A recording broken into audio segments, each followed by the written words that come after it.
நீங்கள் இல்லாமல் நான் இல்லை. ரொம்ப சந்தோஷம் இங்கே எல்லாம் வந்ததுக்கு. இந்த படத்தின் தயாரிப்பாளர்கள் Lyca sir, Raju sir, Karuna சார்க்கெலாம் ரொம்ப பெரிய தேங்க்ஸ் சொல்லிக்கிறேன்.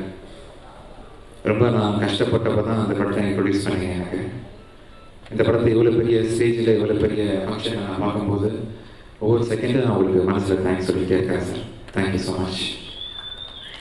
என்னோடய ஃப்ரெண்டு ஜீவா சங்கர், என்னை அறிமுகப்படுத்தின டைரக்டர், நான் அறிமுகப்படுத்தின டைரக்டர். இதுக்கப்புறம் ஃப்யூச்சரில் நான் அமரகவை படத்துலேயே சொன்னேன், ஆக்சுவலாக சங்கர் நீ எங்கேயோ போக போகிறீங்க, அது நம்ம படமாக இருக்குன்னு எனக்கு தெரியாது. யமனுக்கு அப்புறம் கண்டிப்பாக ஹிந்திலையும் சேர்த்து நீங்கள் பெரிய டைரக்டராக வருவீங்க சங்கர். ஒரு கேமராமேன், சரி ஒரு நார்மலான கதையெல்லாம் எழுதலை. நீங்கள் முதல் படத்துலேருந்து பார்த்துட்ருக்கேன். நான், அமரகாவியம், இன்றைக்கி யமன், சாதாரண கதைகள் கிடையாது. ரொம்ப அருமையான கதாசிரியர் நம்ம சங்கர். அவருக்கு பெரிய உயரம் காத்துட்ருக்கு. ரொம்ப சந்தோஷமாக இருக்கு சங்கர். All the best. இந்த படத்தில் என் கூட நடித்த நியா ஜார்ஜ், உங்களுக்கும் இந்த படத்தில் ஒர்க் பண்ண எல்லா டெக்னீஷியன்ஸுக்கும் சார் தேங்க்ஸ் சொல்லிக்கிறேன். வழக்கமாக ஒவ்வொரு படத்துலையும் நான் தேங்க்ஸ் சொல்லணும்னு மறந்து போயிடுவேன். சுரேஷ் சந்திரா சார், இன்றைக்கி நாங்கள் இருக்கிறேன்னு சொன்னால் அதுக்கு முக்கியமான காரணம் சார். வழக்கமாக யாரும் பார்த்துருக்க மாட்டாங்க, உங்களை மட்டும் நான் மேலே கூப்பிட்டு ஆசைப்பட்றேன். ப்ளீஸ் வந்துருங்க வந்து தான் அவனை வாங்க. சுரேஷ் சந்திரா சார் வந்து என்னோட முக்கியமான உதவிகளில் ஒருத்தர். ரொம்ப தேங்க்ஸ் சார். அவங்களுக்கும் அவங்களோட டாக்டர் ரேகாவுக்கும் என்னோட மாணவன் தெரிவிச்சு கொடுக்குறேன். இன்றைக்கி நான் வந்து இவ்வளோ மன அமைதியோட படத்தை ப்ரொடியூஸ் பண்ண முடியுது சார். ஓகே இருந்தால் நான் கொடுத்துட்றேன், ஏதாவது இருந்தால் கொடுத்துட்றேன். சார் தான் சுரேஷ் சந்திரா சார். இப்படி இவ்வளோ தெளிவாக நான் வந்து ஓரளவுக்கு என்னோடய வேலைகள் செய்ய முடியுதுன்னா அதுக்கு வந்து என் மனைவி எனக்கு கொடுத்த மனநிலை தான். என் குடும்பம், என்னோடய ஒய்ஃப், அவங்க சிஸ்டர், என் அம்மா, என் ஒய்ஃபோட அம்மா, என்னோட மொத்த குடும்பத்துக்கு நான் பெரிய தேங்க்ஸ் சொல்லிக்கிறேன். இது வரைக்கும் நான் ஒரு ஹீரோவாக நடிச்சிருக்கேன்னு சொன்னால் இயக்குநர்கள் இல்லாமல் தயாரிப்பாளர்கள் இல்லாமல் முடியாது.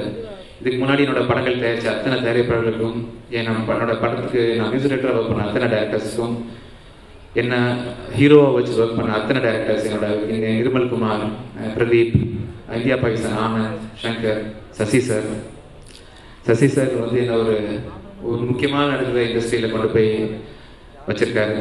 பிச்சைக்காரனுக்கு அப்புறம் பிச்சைக்காரனுக்கு முன்னாடி ஒரு விஜயாஞ்சலி நீங்கள் பார்க்க முடியலன்னு சொன்னால் அவர் இல்லை, முக்கியமான வேலையாக போயிருக்காரு. அவர் தான் காரணம். எல்லாருக்கும் என்னுடைய மனமார்ந்த நன்றியை தெரிவிச்சுக்கிறேன். ஒவ்வொருத்தருக்கும் ஒரு காட் ஃபாதர்னு இருப்பாங்கன்னு சொல்லுவாங்க.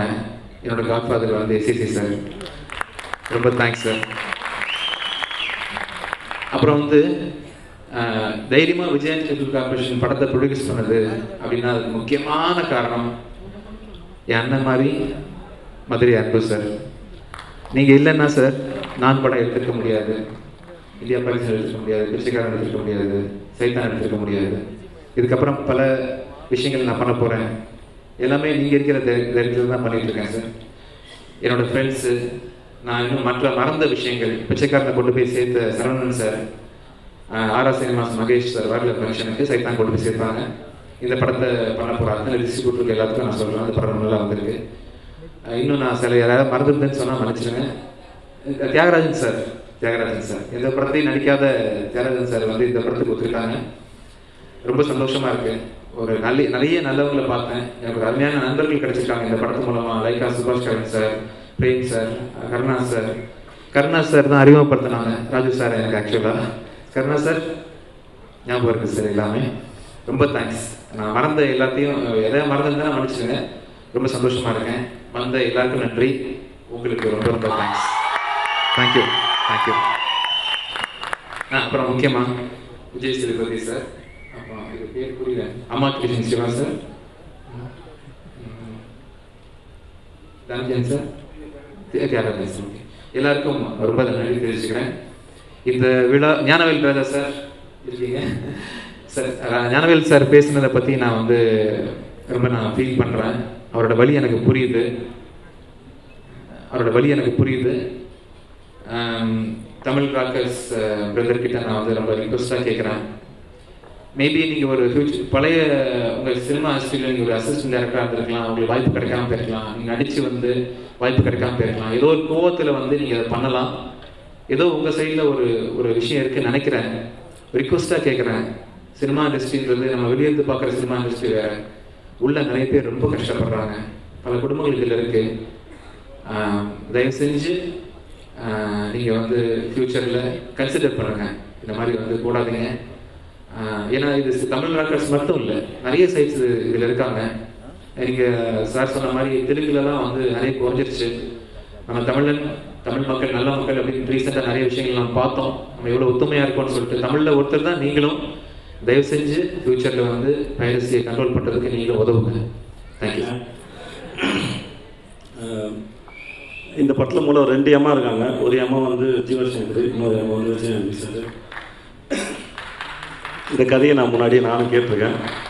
இந்த எம்மனை நான் மிஸ் பண்ணிட்டேன், நானும் வருத்தப்பட்டிருக்கேன். ஆனால் இந்த எம்மன் கையாண்டெல்லாம் ரொம்ப சரின்னு நினைக்கிறேன். ஜீவா சங்கரோட அமரகாவியம் பார்த்து நான் ரொம்ப ஆடிட்டேன்.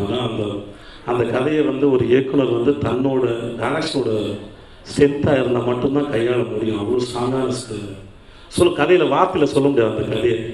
அந்த கதையை அந்த மனுஷன் கையாண்டு பார்த்து நான் பெஜராகிட்டேன். நான் அப்போ தான் ஃபோன் பண்ணேன், எனக்காக கதை இருந்தால் சொல்லுங்க பிரதர் அப்படின்னு. கதை சொன்னார், நல்லா இருந்தது, டைட்டில் வேறு ஏன் செம்மையாக இருக்குது பிரதர் அப்படின்னு. டைம் இல்லை பிரதர் அப்படின்னு. அப்போ பயப்படுறதுன்னு சொல்லிட்டு போயிட்டு இருந்தேன். பட் இப்போ போஸ்ட்டு பார்க்கும்போது நிச்சயமாக பொறாமலாம் எதுவுமே சந்தோஷமாக இருக்குது. விஜய் ஆண்டனி அப்படிங்கிற ஒரு அம்மனை பற்றி பேசணுன்னா சைலண்ட்டாக இருக்காது, ஆனால் ரொம்ப ஸ்ட்ராங்காக வராது. பிச்சைக்காரன் ஒரு படத்தை எடுத்து ஒருத்தர் வந்து டைட்டில் கேட்கும்போது இது எப்படி இந்த மனுஷன் ஒத்துக்கிட்டாப்புல, எப்படி டைட்டில் விஜய் ஆண்டனியின் பிச்சைக்காரன் சவுண்டு கேட்குறதே ஒரு மாதிரி இருக்குது, எப்படி அது அப்படின்னு யோசிச்சு தான் படத்துக்கு போனேன். அது அவ்வளோ தெளிவாக அவ்வளோ ஸ்ட்ராங்காக ஹேண்டில் பண்ணுறதும் சரி, இதை கான்ஃபிடண்டாக இறங்கி உள்ளது பண்ணதும் சரி, அந்த மனுஷனோட நம்பிக்கை இருக்குது. அவர் தன் மேலே வச்சுருக்க நம்பிக்கை இருக்குது, சினிமா மேலே வச்சுருக்க நம்பிக்கை இருக்குது. அவர் கதைகளை பார்த்து செலக்ட் பண்ணுறாரு. ரொம்ப இன்டென்ஸாக நடிக்கிறார். ஆக்சுவலாக பார்க்கும்போது எக்ஸ்பிரஷன்ஸ்லாம் வந்து ரொம்ப ஆழமாக இருக்குது. சாதாரணமாக இருக்குது, ஆனால் ரொம்ப ஆழமாக இருக்குது. அவருடைய படங்கள்னு விஜய் ஆண்டனி சாரோட மூவிஸ் கலெக்ஷன்ஸ் ஒன்று வந்தால் அதில் அவருடைய எல்லா படங்களும் இருக்குன்னு நான் நம்புகிறேன். இது நல்ல படம், இது நல்லா இல்லாத படம் அப்படின்ற கணக்கில் போகாதுன்னு நான் நம்புகிறேன். ஆனால் அவ்வளோ ஸ்ட்ராங்காக தேர்ந்தெடுக்கிறாரு. ஸோ அதுக்கு என்னோட வாழ்த்துக்கள். மியா ஜார்ஜ் அவங்களோட படங்கள் அதை நம்ம பார்த்தேன், ரொம்ப அழகாக எக்ஸ்பிரஸ் பண்ணுறாங்க, நல்லா வந்துருக்காங்க. அவங்களுக்கு நல்ல வாழ்த்துக்கள். அப்புறம் முக்கியமாக சில விஷயம் ஞானவேல் ராஜா சார் பேசணும் சரி, ரொம்ப கஷ்டமாக இருந்தது. அவர் பேசும்போது மனுஷனை அப்படி மேலே ஏறி பேச வைக்கிறாங்க, அது ரொம்ப கஷ்டமாக இருக்குது. இந்த இண்டஸ்ட்ரி வந்து அவ்வளோ சாதாரணமாக இல்லை. நீங்கள் வந்து வெளியேருந்து பார்க்குறதுக்கு எங்கள் வேலை ரொம்ப சாதாரணமாக இல்லைன்னு தெரியலாம ஒழிய இந்த வேலை அவ்வளோ சாதாரண வேலை இல்லை. இங்கே எல்லாருக்கும் அவ்வளோ பெரிய ஒர்க் இருக்குது. இந்த சினிமா முதலீடு லாபம் அப்படிங்கிறலாம் தாண்டி உள்ளே போடுற ஒவ்வொருத்தரும் ஃபேஸ் பண்ணுற மன உளைச்சல் மிகப்பெரிய உளைச்சல். ஒருத்தர் வந்து தமிழ் சினிமாவை வந்து ஒருத்தர் போட்டு இந்த மாதிரி பேசுறதுங்கிறது ரொம்ப வருத்தம். நான் பார்க்கும்போது ரொம்ப எனக்கு மிகப்பெரிய கோவம் வந்தது, ரொம்ப வருத்தமாகவும் இருக்குது. இது கண்டிப்பாக அவர் பேசும்போது எனக்கு ரொம்ப பிடிச்ச வார்த்தை, எல்லாரும் ஒற்றுமையாக இருக்கும். நம்ம குடும்பத்துக்குள்ளே எல்லா வீட்லேயும் அண்ணன் நம்பிக்கையில் மச்சான் சண்டை தான் இருக்கும், ஆனால் குடும்பமாக தான் இருக்கும். சினிமாங்கிறது நம்ம குடும்பம். நமக்குள்ளே என்ன பிரச்சனை இருந்தாலும் சரி, நம்ம குடும்பத்துக்கு பிரச்சனை எல்லாரும் ஒன்று சேரணும், அதான் சரியும் கூட. இதை ஸ்ட்ராங்காக எடுத்துக்கிட்டு இண்டஸ்ட்ரியில் இருக்க பெரியவங்களாம் இதுக்கு முன்னுக்கு வரணும். இதை பெருசாக இதை நிறுத்தணும்னு தான் ஆசைப்படுறேன். இது ரொம்ப பெரிய வியாதியாகவும் இருக்குது, சீக்கிரம் சரி செய்யணும். எம்மனோட ஆடியோக்கு மிகப்பெரிய வாழ்த்துக்கள். நன்றி, எல்லாருக்கும் நன்றி. முதல்ல இங்கே ஒருத்தர் ரொம்ப பாவப்பட்டார், ஏதோ ஹீரோயின் பக்கத்தில் உட்காந்துட்டேன். நானே ஒரு ஹீரோவாக மாறி என் பக்கத்தில் அவங்க உட்காரக்கூடிய நிலைமை வந்தாலும் சினிமாவில் ஆச்சரியப்படுறது. ஏன்னா சினிமாவில் என்ன நடக்கும்னு யாராலே கணிக்க முடியும். அந்த வயசுலேன்னு கேட்குறீங்களா? ஹீரோன்னா காலேஜுக்கு போகிறவங்க மட்டும் இல்லை, தெருவில் பேப்பர் கொடுக்குற ஒரு கேரக்டரை வச்சு கூட, ஒரு வயசான கேரக்டரை வச்சு கூட இன்னைக்கு வர்ற இயக்குநர்கள்லாம் கதை எழுத ஆரம்பிச்சிட்டாங்க. அடுத்தது ஒரு படத்தின் வெற்றியையோ தோல்வியையோ டீச்சரை பார்த்து சாங்கை பார்த்து எடை போட முடியாது அப்படின்றது தான் என்னுடைய கருத்து. அந்த படத்தில் யார் யார் இன்வால்வ் ஆகியிருக்காங்க, அந்த படத்தில் யார் யார் ஒர்க் பண்ணியிருக்காங்க, சம்மந்தப்பட்டிருக்காங்க, அதை வச்சு தான் ஒரு படத்துடைய வெற்றி தோல்வி நிர்ணயிக்கப்படுகிறது. அதை வச்சு பார்க்கும்போது டைரக்டர் ஜீவா சங்கர் ஏற்கனவே விஜய் ஆண்டனி அவர்களுக்கு முதல் வெற்றியை கொடுத்த இயக்குனர், முதல் படம் வெற்றியை கொடுத்த இயக்குனர். நான் அந்த படத்தை பார்த்துட்டு ரொம்ப விஜய்கிட்ட பேசியிருக்கேன். ஒரு மெச்சூர்டு ஒரு அப்ரோச் இருந்துச்சு அந்த முதல் படத்தில். அடுத்தது இந்த படத்தை தயாரித்திருப்பவர் லைக்கா, மூணாவது படத்தினுடைய ஹீரோ. இந்த மூவரும் சேர்ந்து ஒரு படத்தை உருவாக்கியிருக்கிறாங்கன்னு சொல்லும்போது நிச்சயமாக ஒரு வெற்றி படம் தான், அதில் சந்தேகமே கிடையாது. அது பாட்டை பார்த்தோ ட்ரெய்லரை பார்த்தோ சொல்ல வேண்டிய அவசியம் இல்லை.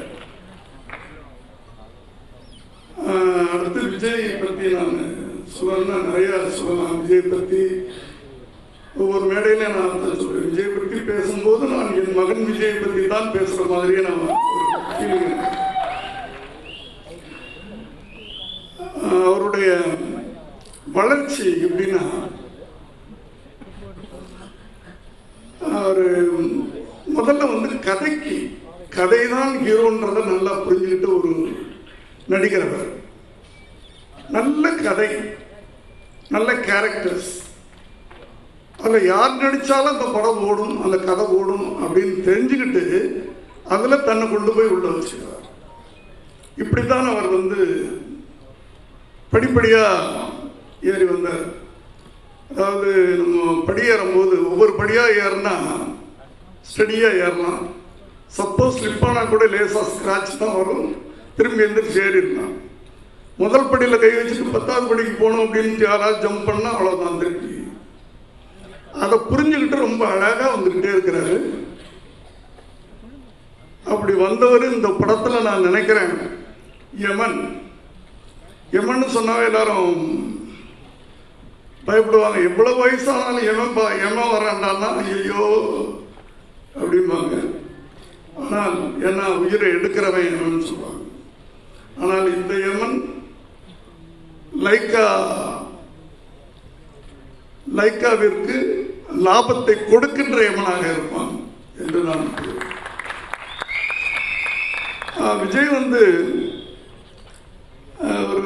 நான் முதல்ல வந்து ஒரு மியூசிக் டைரக்டராக தான் அவரை வந்து நான் பார்த்தேன். ஆனால் அவர் வந்து நடிகனாக மாறும்போது தன்னை அவர் எந்த அளவுக்கு தயார்படுத்திக்கிட்டாரு அப்படின்றத நான் கூட இருந்து பார்க்குறேன். ஒரு நடிகனுக்கு நடிச்சா மட்டும் பார்த்தாது, டைரக்டர் சொல்லிக் கொடுப்பாங்க, அது மாதிரி நடிச்சாவே ஓகே. ஆனால் அது மட்டும் பத்தாது. சினிமாவுக்குள் இருக்கின்ற அத்தனை டெக்னிக்குகளை அத்தனையும் தெரிஞ்சுக்கிட்டு நம்ம நடிக்கணும்.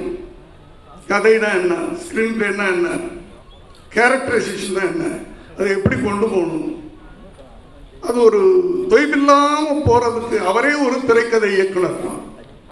நான் அப்படிதான் நான் சொல்லுவேன். அப்படி எல்லா திறமைகளையும் தனக்குள்ள வச்சுக்கிட்டு, இங்க யாரும் சொன்னாங்க எல்லா திறமையும் வச்சுக்கிட்டு அடக்கமா உட்காந்துருக்காரு அப்படின்ட்டு. அது பேசவே மாட்டார்னா, பேசினாரா ரொம்ப பேசுவார். அது எனக்கு தான் தெரியும், அடுத்ததான் அவங்க மனைவிக்கு தெரியும். இங்க வந்து கரெக்டா யாரோ சொன்ன மாதிரி நடிச்சுட்டு உட்காந்துருக்காரு, ரொம்ப பவ்யமா நடிச்சுட்டு உட்கார்ந்துருக்காரு. அவர் எப்படியாப்பட்ட ஆளு, எவ்வளவு தன்னம்பிக்கையானவர், எவ்வளவு வேகமானவர், எவ்வளவு வந்து விஷயத்தை உள்ள வச்சிருக்கிறான்றது எங்களுக்கு தான் தெரியும், கூட இருக்கிறவங்க. அப்படியாப்பட்டவர். ஆனால் ரொம்ப அழகா காலடி எடுத்து வச்சு வந்துட்டு இருக்கிறாரு இந்த யமன். நிச்சயமா இது ஒரு ஹீரோயிசம் படம் நினைக்கிறேன் இந்த லைட்ல. ஏன்னா பிச்சைக்காரன் ஒரு ஹீரோயிசம், பிச்சைக்காரன்லாம் ஒரு ஹீரோன்னு சொல்ல மாட்டாங்க. யமன் வரான்னா யார் வேணாலும் பயப்படுவாங்க. டைலாக் வச்சிருக்கிறீங்களான்னு தெரியல, எவன்டா எனக்கு எதிரி, நான் தாண்டா உனக்கு யமன் அப்படின்னு டைலாக் வச்சிருக்கீங்களா சார்? இல்லையா? அடுத்த படத்தில் வச்சுருக்கீங்க. அப்படி ஒரு நல்ல படம் இது. நான் பார்க்கல, 2வது தரம் போட்டிங்கன்னா நான் பார்த்துட்டு என்னுடைய திருப்தியை நான் பார்க்கணும். இந்த படம் மாபெரும் வெற்றி அடையணும். எல்லாருமே சொன்னாங்க அவருடைய வெற்றிக்கு பின்னாடி ஃபாத்திமாவும் சாந்த்ராவும் இருக்கிறாங்க அப்படின்னு சொல்லிட்டு அவர் வாழ்க்கைக்கு பின்னாடியே அவங்க 2 பேர் தான். ஏன்னா இவரை சமாளிக்கிறதுன்றது அவங்க 2 பேரை விட்டா யாராலையும் சமாளிக்க முடியாது. ஏன்னா உள்ள பர்சனல் லைஃபுக்கு போறேன்னு நினைக்காதீங்க. எப்படின்னா யார் நானே இருக்கட்டும், விஜய் இது இப்படி பண்ணலாம் அப்படி இப்படி பண்ணலாம்னா இப்படி கையை கட்டிக்கிட்டு எல்லாம் கேட்டுக்கிட்டு இருப்பார். ஆனால் அவர் என்ன மனசில் நினைக்கிறாரோ அதைத்தான் செய்வார். அப்படியாப்பட்ட தனக்குள்ள ஒரு நம்பிக்கையை வளர்த்து வச்சுக்கிட்ட ஒரு மனிதன், அது பெரிய விஷயம். தன்னம்பிக்கை, தனக்குள்ள ஒரு நம்பிக்கை, நான் இது செய்யறேன் இது கரெக்டா வரும் அப்படின்ற ஒரு நம்பிக்கை வளர்த்து கொண்டிருக்கின்ற ஒரு நடிகன். இந்த யமன் நிச்சயமாக லைக்கா அவர்களுக்கு பிரம்மாவாக இருப்பான் என்று வாழ்க்கையுடைய. ரொம்ப சந்தோஷமா இருக்கு. சாங்ஸ் டீசர் எல்லாம் பார்த்து ரொம்ப சந்தோஷமா இருக்கு. இந்த சந்தோஷம் ரிலீஸ்க்கு அப்புறம் உண்டாடும் அந்த ஒரு ப்ரேயர்ல தான் இருக்கு இப்போ mind. Thanks for the opportunity. Lyca, Jeeva Shankar sir அவங்க தான் என்னை இந்த தமிழ் இண்டஸ்ட்ரிக்கு கொண்டு வந்தது through Amarakaaviyam. Thank you so much. And Vijay Antony sir, such a down to earth person. ரொம்ப ஈஸியாக இருந்தது, ரொம்ப கம்ஃபர்டாக இருந்தது அவங்க கூட ஒர்க் பண்ணுறது. Thank you so much.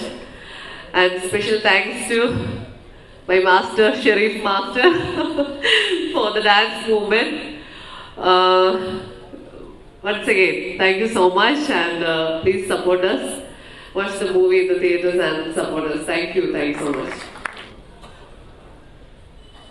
4 சாதனையாளர்கள் இணைந்து யமன் படத்தை தயாரிச்சிருக்காங்க. லைக்கா ப்ரொடக்ஷன்ஸ்,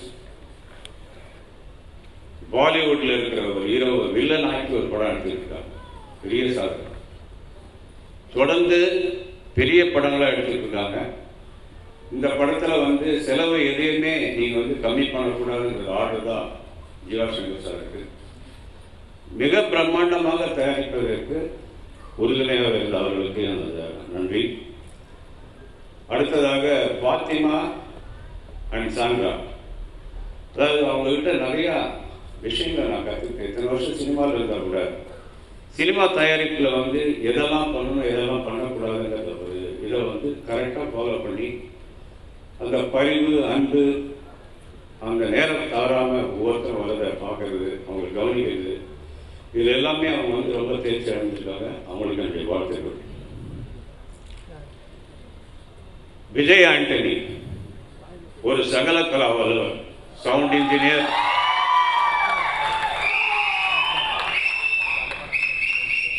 பாடகர் மற்றும் கடினமான உழைப்பாளி, மிக சிறந்த நடிகர். அவர் முதல் படத்திலே ரொம்ப சட்டில் ஆக்ட் பண்ணியிருப்பார். அதுலேருந்து இம்ப்ரூவ் ஆகிட்டாருங்கிறதெல்லாம் கிடையாது. அவருக்குள்ள ஒரு வெறி இருக்கு, அவருக்குள்ள ஒரு மிக பிரமாண்டமான, அதாவது ஒரு மிகப்பெரிய ஒரு நடிகர் அவருக்குள்ள ஒழிஞ்சிட்டு இருக்கார். அவர் நிஜ வாழ்க்கையில் நடிச்சுக்கிட்டு தான் இருக்கார். அதாவது ரொம்ப சிம்பிளா எல்லாரோடையும் அன்பா இருந்தாலும் அவருக்குள்ள இருக்கிற அந்த வெறி அவர் ஒரு மிகப்பெரிய நடிகர் தான். அதாவது யமன் படத்துக்கு அப்புறம் விஜய் ஆண்டனி நம்பர் 1 நடிகராக எல்லா நிறுவனங்களும் அவர் பின்னால் இருக்கும். அவரை வைத்து படம் எடுப்பதற்கு நான் நீ என்று போட்டி போட்டுக்கிட்டு வருகிறார். சொந்த நிறுவனம் இருந்தாலும் இப்பொழுது வெளிப்படங்களில் நடிக்க ஆரம்பித்திருக்கிறார். அவருக்கு என்னுடைய மிகப்பெரிய வாழ்த்துக்கள். ஜீவா சங்கர் அவர்கிட்ட கதை சொல்லும்போது நான் ஒரே ஒரு வார்த்தை தான் கேட்டேன். இந்த படத்தை நீங்க எப்படி இந்த கதையை நீங்க எப்படி தேர்ந்தெடுத்தீங்க, எப்படி நீங்க முடிவு பண்ணீங்க? ஏன்னா அவர் சொன்ன ஒரு சீனுமே ஒவ்வொரு சீனுக்கும் அடுத்த சீனுக்கும் ஒரு ட்விஸ்ட் இருந்தது, ஒரு டர்ன் இருந்தது. இல்லை நான் இதை ஒரு வெறியோட பண்ணியிருக்கேன். இந்த படம் என்னால் அதை டைஜஸ்ட் பண்ணிக்கவே முடியல. இந்த மாதிரி ஒரு கதை சமீப காலத்தில் எங்கேயுமே சினிமாக்களில் பார்க்காத ஒரு படத்தை எடுத்து அதுக்குள்ள ஒரு மிகப்பெரிய கதையை ரெடி பண்ணார். அதுக்கப்புறம் அவரை நான் ஸ்பாட்டில் போய் சந்திக்கும் போது ஒரு பாரதி ராஜாவை பார்த்தேன். அவர் எப்படி ஒரு கடினமான உழைப்பாளி. அதாவது காலையில் எழுந்திரிச்சா அவர் மைண்டு ஃபுல்லாக சினிமா சினிமா சினிமா பற்றி தான் இருக்கும். அதே மாதிரி கேமரா பார்த்தீங்கன்னா ஒரு பாலு மகேந்திராவை பார்த்தேன். ஒரு பாலு மகேந்திரா கூட நான் சேர்ந்து நீங்கள் கேட்ட படம் ஒர்க் பண்ணேன். பிரசாந்த் மன்னோட ஒர்க் பண்ணார். அவர் கேமரா மட்டும் இல்லை, டைரக்ஷன். அதாவது ஒரு ஆர்டிஸ்ட் போய் சொல்லிக் கொடுக்குறது கூட கேமரா பின்னாடி சொல்ல மாட்டார். இறங்கி வந்து போய் ஆர்டிஸ்ட்டை சொல்லுறா. அதை வந்து நான் ஜீவா சங்கரோட பார்த்தேன். அவரை சில இன்டர்வியூலெல்லாம் பேசும்போது நான் வந்து கேமராமேன் தொழிலை தக்க வச்சுக்கிட்டு தான் டைரக்ஷன் வந்தேன்னு ஒரு சில இன்டர்வியூவில் பார்த்தேன். அவரிடம் இன்னொரு பாலு மகேந்திரா இருக்கிறார். அவர் சினிமாவில் வந்து டைரக்ஷன் மட்டும் இல்லை, ஃபோட்டோகிராஃபி அவருடைய நான் டப்பிங் டைமில் பார்க்கும்போது லட்டாக எடுத்திருந்தார். அதாவது விஜய் ஆண்டனி சார் வந்து மிக வசீகரமான சிரிப்பு கொண்டவர். புரட்சி தலைவர் எம்ஜிஆர் மாதிரி கலர் கொண்டவர். அவரை லட்டா திரையில் அதை பார்க்கும்போது அவரை கேட்டேன், ஜீவா சங்கர் சாரை கேட்டேன், என்ன சார் ஹீரோவுக்கு தனிப்பட்ட முறையில் லைட் போட்டுருக்கீங்களா? இல்லை இல்லை, அவர் நேச்சுரலாக ரொம்ப அழகானவர், அதனால தான் அப்படி இருக்க. ஜீவா சங்கர் சார் வந்து அதாவது அவருக்குள்ள அவரு இன்னொரு அஷ்டாவதாரி. அவர் டப்பிங் டைம்ல யாரையும் அலோவ் பண்ண மாட்டாரு. அதே மாதிரி என்ன வேணும் அவருக்குங்கிறத வந்து தெளிவா முதல்ல பிளான் பண்ணி அந்த பிளான் பிரகாரம் நடந்துக்கிறவர். இனிமே அவர் எந்த படம் எடுத்தாலும் எமன் மிகப்பெரிய வெற்றி அடையும். மிகப்பெரிய வெற்றினா சமீப காலத்தில் வந்த எல்லா படத்தினுடைய ரெக்கார்டும் இது முறியடிக்கும். அதற்கு மேலும் ஜீவா சங்கர் மிகப்பெரிய படங்கள் எடுப்பார். பல முன்னணி நடிகர்கள் அவரிடம் வந்து எனக்கு படம் பண்ணுங்கன்னு கேட்பாங்க. ஜீவா சங்கர் வந்து மிகப்பெரிய டைரக்டர் வரணுங்கிறது என்னுடைய ஆசை, அதை நிறைவேறும். அதே மாதிரி இந்த படத்தில் யமன் படத்தில் ஒர்க் பண்ண எல்லாருமே திலீப் சுப்ராயன், அவங்க அப்பா என் கூட மலையூர் மம்முட்டி அதில் வந்து ஃபைட்டாக இருந்தார். அதுக்கப்புறம் பூகுள் போகும்போது வந்து கொம்பேரி மூக்கில் ஸ்டண்ட் மாஸ்டர் ஆனார். திலீப் சுப்ராயன் என் கூட வந்து துரோகின்னு அவர் படம் ஆக்ட் பண்ணார், ஒர்க் பண்ணார். மிக மென்மையானவர், திறமையானவர். இந்த படத்தில் வந்து மிகப்பெரிய ஃபைட், அதாவது ஃபைட்டுன்னு சொல்லாமல் ஒரு நேச்சுரலாக ஒரு கலாமிட்டியில் என்னென்ன நடக்குமோ அதெல்லாம் வந்து தத்துவமாக எடுத்திருக்காரு. ரொம்ப சிம்பிளாக எல்லாரையுமே சிம்பிளாக ஹேண்டில் பண்ணார். அதே மாதிரி ஆர்ட் டைரக்டர், இந்த படத்தில் பாடலாசிரியர்கள், குறிப்பாக சொல்லணும்னா வெற்றி செல்வன் அவருடைய அசோசியேட் டைரக்டர், அவர் இந்த பாடல் எழுதியிருக்காரு. ஜீவா சங்கருக்கு ரைட் ஹேண்ட் மாதிரி அவரும் கூடிய விரைவில் மிகப்பெரிய டைரக்டராக வருவார். இந்த படம் மிகப்பெரிய வெற்றி அடையும். அதற்கு என்னுடைய வாழ்த்துக்கள். நான் ரொம்ப சந்தோஷப்படுறேன் இன்னைக்கு நாங்கள் இருக்கிறதுல. இன்னைக்கு விஜய் ஆண்டனி சாரோட மிகப்பெரிய ரசிகர் கூட்டம் இருக்கிறது.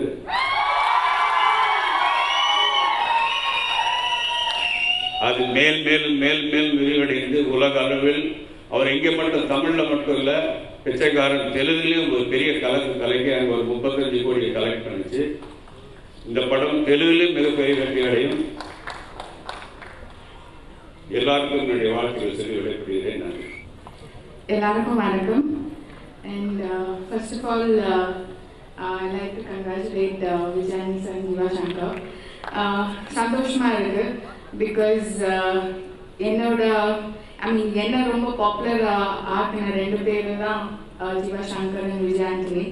ஸோ நான் மூலியமா அண்ட் இன்னைக்கு திருப்பி அவங்க 2 பேரும் சேர்ந்து இன்னொரு படம் பண்ணியிருக்காங்க. And I think Vijay Antony சாருக்கு எப்படி நான் மூலியமா ஒரு ஆக்டரா ரொம்ப இம்பார்ட்டன்டான படமா இருந்தோம், எம்என் மூலியமா ஐ திங்க் அவர் ஒரு கமர்ஷியல் ஹீரோ லெவலுக்கு ஆக்டர் லெவலுக்கு போயிட்டாரு. So I wish him all the best. And Jeeva Shankar sir வந்து அவர் நல்ல சினிமாட்டோகிராஃபர் மட்டும் கிடையாது, as a writer and screenplayல ரொம்ப ஸ்ட்ராங்கான ஒரு டிரெக்டர்.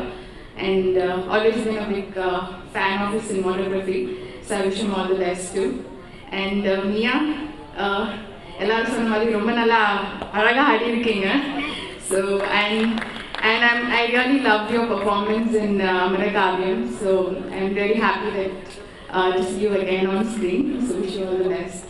Thank you. அனைவருக்கும் காலை வணக்கம்.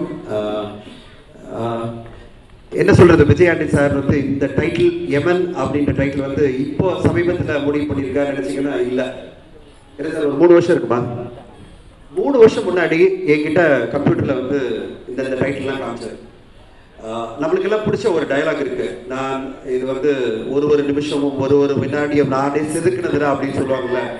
தன்னுடைய கரியரை அட்வான்ஸாக பிளான் பண்ணி இந்த வருஷம் இந்த மாதிரி படம் அப்படின்னு செதுக்கிட்டு போகிற இன்னொரு மிகப்பெரிய ஆர்டிஸ்டாக உருவாகிறது தான் விஜய் ஆண்டனி சார். நான் கண்டிப்பாக சொல்லுவேன். ஏன்னா 3 வருஷம் முன்னாடி எமன் என்ற டைட்டில் அவர் ஃபைனலைஸ் பண்ணி யார் என்ன சொன்னாலும் சரி, பிச்சைக்காரன் டைட்டில் வைக்காதீங்கன்னு சொல்லி அவர் வந்து பிடிவாதமாக ரெக்வெஸ்ட் பண்ண ஒரு ஆள் நானும் தான் கூட.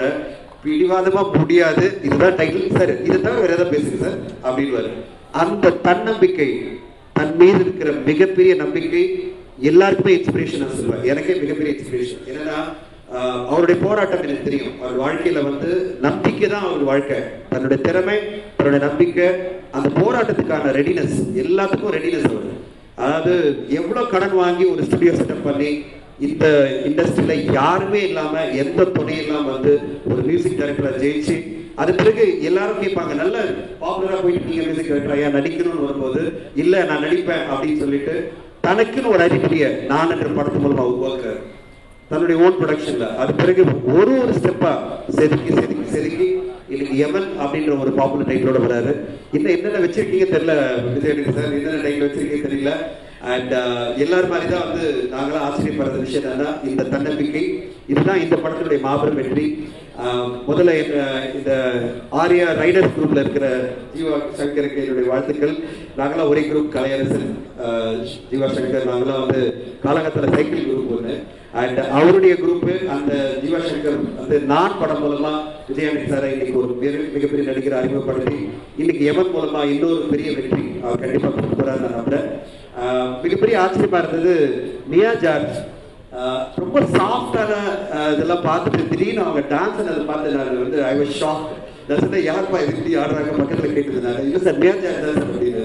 நான் சொன்னேன், அவ்வளோ அற்புதமா இந்த படத்துல ஒரு கமர்ஷியல் ஹீரோயினா உருவாக்கியிருக்காங்க. அண்ட் இந்த படத்தை தயாரிச்ச ராஜ்குமார் மகாலிங்க சாருக்கும் and Vijay Antony film corporation. Fathima படத்தை பற்றி சொல்லணும்னா யாருமே வந்து இருக்கக்கூடிய ஃபங்க்ஷன். அவருடைய வெற்றிக்கு பின்னாடி மாபெரும் உழைப்பு, மாபெரும் சக்தி அப்படின்னா பாத்திமா மேடம் தான். வாழ்த்துக்கள் பாத்திமா மேடம், மாபெரும் வெற்றிகள் உங்களுக்கு காத்திருக்கு. கடைசியா நான் ஒன்னே சொல்லணும், ஞானவேல் சார் பேசின வார்த்தைகளை ஊடகங்கள் அதிகப்படுத்தாம அந்த உணர்வுகளை மட்டும் அதிகப்படுத்துங்க. அந்த உணர்வுகளை மட்டும் நீங்க வந்து பிரதிபலிச்சிங்கன்னா நான் சந்தோஷப்படுவேன். ஏன்னா அவர் பேசின வார்த்தைகள் வந்து ஒரு தயாரிப்பாளராக இருக்கிற அந்த வலி, அந்த ஒரு தன்னை இவ்வளோ 60-75 கோடி ரூபாய் செலவு பண்ணி எடுத்த ஒரு படத்தை ஒருத்தர் ஓப்பனா சேலஞ்ச் பண்றாருன்ற ஒரு வெறியில அந்த கோவத்துல அவர் பேசுற வார்த்தைகள் தான். அது மேடைக்கு வந்து சரியா இல்லை அப்படிலாம் ஃபீல் பண்ணிட்டு எழுத வேண்டாம், அதனுடைய ஒரே கோரிக்கை. ஏன்னா அந்த உணர்வுகளை பாருங்க. இன்னைக்கு போகன்ன்ற படம் 20 கோடி மேல செலவு பண்ணி எடுக்கப்பட்ட படம் வந்து 4 லட்சம் மேல ஃபேஸ்புக்ல வியூஸ் போயிட்டே இருக்கு. அதை தடுக்க முடியல. ஆனா இந்த இண்டஸ்ட்ரியில மிகப்பெரிய பிரச்சனை அப்படின்னா, தியாகராஜ் சார் இந்த படத்துல அற்புதமான ஒரு டயலாக் சொல்லியிருக்காரு, சகுனிகளும் சாணக்கியர்களும் இருக்கும் இந்த இடம் அப்படின்னு சொல்லிட்டு அதை நான் காட்டுறேன்னு சொல்லியிருப்பாரு. அது இங்க ப்ரொடியூசர் கவுன்சில் எலெக்ஷன்ல நடந்துட்டு இருக்கு. எத்தனை அணிகள், எத்தனை பேர் ஒரு ஒற்றுமையா இது வந்து நம்ம தமிழ் சினிமா இவ்வளவு பிரச்சனைகள் சந்திச்சுட்டு இருக்கு, நம்ம எல்லாம் சேர்ந்து யுனைட்டடா ஒரு டீம் அதை எலெக்ட் பண்ணி அவங்களுக்கு ஒரு ரெஸ்பான்சிபிலிட்டி கொடுத்து இந்த வேலைகளை செய்ய வைப்போம் அப்படின்ற இல்லாம எல்லாருமே பதவி வேணும், எல்லாருமே ஒரு அணி பஞ்சு அணி வரதான் இங்க மிகப்பெரிய பிரச்சனை. இவ்வளவு போட்டிகள் இருக்கும்போது நம்ம முன்னாடி இருக்கிற சேலஞ்சஸ் கம்மியா போயிடுது. அந்த சேலஞ்சஸ் ஃபோக்கஸ் இல்லாம ஜெயிக்கணும்ன்ற வரி தான் வந்துட்டு இருக்கு. அது ரொம்ப ரொம்ப இந்த இண்டஸ்ட்ரிக்கு நல்லது நடக்குமான்னு எனக்கு தெரியல. அந்த மாதிரி போச்சுன்னா என்னோட ஒரே கோரிக்கை, தமிழ் ப்ரொடியூசர் கவுன்சில்ல ஜெயிக்கணும்ன்றதை விட நம்ம இந்த இண்டஸ்ட்ரிக்கு இப்ப நடந்துட்டு இருக்க இந்த விஷயங்கள் நடக்காம செய்யணும், அதுக்கு நம்ம உழைக்கணும் அப்படின்ற எண்ணத்தோட வந்தா எல்லாருமே நல்லது செய்யலாம். இந்த படம் என்ன மாபெரும் வெற்றி அடைய என்னுடைய வாழ்க்கை. பத்திரிகை தொலைக்காட்சி இணையதள நண்பர்களுக்கும் மேடையில் இருக்கும் பெரியவர்களுக்கும் வணக்கம். விஜய் ஆண்டனி சார் ரொம்ப நல்ல ஃப்ரெண்டு, பேசுகிறதுக்கே கூச்சப்படுவார். சாங்கெல்லாம் பார்க்குறப்ப அவரோட க்ரோத் தெரியுது. ப்ளஸ் ஜீவா சங்கர் சார் முதல் படத்துலேருந்து ரொம்ப ரசித்து பார்த்துட்ருக்கோம். இந்த படம் மிகப்பெரிய டேர்னிங் பாயிண்ட் அமையும் அவருக்கு. ப்ளஸ் டோட்டல் டீம் எல்லாருக்கும் வாழ்த்துக்கள். இப்போ போகன் ரிலீஸ் ஆகிருக்கு, ரொம்ப நல்லா இருக்குது படம். முதல் நாளே ஃபேஸ்புக்கில் 2,60,000 பேர் ஷேர் பண்ணியிருக்காங்க. ஒருத்தர் எடுத்து பைரேட்டட் காப்பியை 2,60,000 பேர் பார்த்துருக்காங்க ஃபஸ்ட் டே மட்டும். ஸோ இது வந்து ஒரு தெலுங்கு படம் அத்தாரிட்டின்னு ரிலீஸுக்கு முன்னாடியே எடிட் ஷூட்லேருந்து போயிடுச்சு. அதை அப்லோடும் பண்ணல யாரும். ப்ளஸ் டிவிடி மட்டும் மார்க்கெட்டில் வந்துருந்துச்சு. பவன் கல்யாண் சார் வந்து ஒரு ரிக்வெஸ்ட் பண்ணார் ஆடியன்ஸுக்கு, ஃபேன்ஸுக்கும் ஆடியன்ஸுக்கும், இந்த படத்தை பார்க்காதீங்க, தியேட்டரில் வந்து பாருங்கன்னு. 7 நாள் பொறுமையாக ஆடியன்ஸ் வெயிட் பண்ணி இண்டஸ்ட்ரியிலேயே ஒரு மிகப்பெரிய ஹிட்டை வந்து அந்த படத்துக்கு கொடுத்தாங்க. டிவிடி 7 நாள் முன்னாடி வந்து கூட ஆடியன்ஸுக்கு அந்த மைண்ட் செட் இருந்துச்சு. ஆனால் இங்கே ஒரு ஃபேஸ்புக்கில் ஷேர் பண்ணுற தைரியம் ஒருத்தனுக்கு இருக்குது. இப்போ 9ஆம் தேதி படம் ரிலீஸு சிங்கம். தமிழ் ராக்கர்ஸ்னு ஒருத்தன் போடுறான், இப்படி வந்து 11 மணிக்கு லைவ் ஸ்ட்ரீமிங் பண்ணுறோம், 2 வருஷம் உழைப்பு, மொத்த டீமும் உள்ளே கொட்டி ஃபைனான்ஸ் கிளியர் பண்ணி படம் வருமா இல்லையாங்கிறது ஒரு சைடு இருந்தாலும், இந்த சைடு வந்து அவன் கான்ஃபிடெண்ட்டாக இருக்கான், நான் 11 மணிக்கு போடுவேன்னு சொல்லிட்டு. இது மொத்த இண்டஸ்ட்ரியும் உட்காந்து வேடிக்கை பார்த்துட்ருக்கு, என்னையும் சேர்த்து தான். நீ போடுவேன் எனக்கு தெரியும், ஏன்னா அவ்வளோ லூப் ஹோல் இருக்குது எங்கள் இண்டஸ்ட்ரியில். 6 மாதத்தில் நீ எங்கே இருக்கையோ தேடி வந்து உன்னை தூக்கி உள்ளே உட்கார வச்சு இதை லைவ் ஸ்ட்ரீம் பண்ணல. எலெக்ஷன் வருது, அது என்ன பண்ணணுங்கிறது எங்களுக்கு தெரியும்.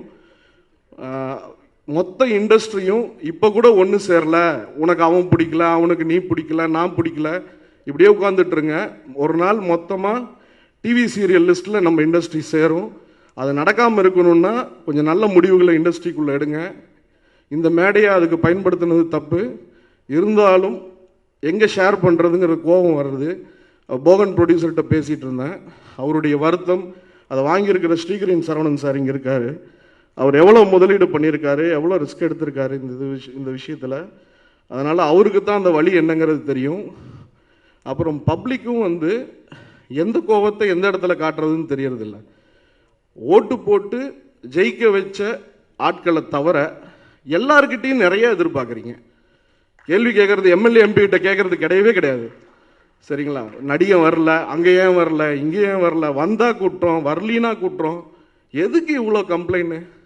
எதுக்கு வராமல் இருந்திருக்காங்க? எந்த நடிகர் நல்லது பண்ணாமல் இருந்திருக்கான்? எந்த டிபார்ட்மெண்ட் எடுத்தீங்கனாலும், ஒரு டாக்டர் எடுத்துட்டிங்கனாலும், வக்கீல் எடுத்துட்டிங்கனாலும், தன் குடும்பத்துக்கு தனக்கு சேர்த்து வச்சோமா போனோமா வந்தோமான்னு தான் இருந்திருக்காங்க.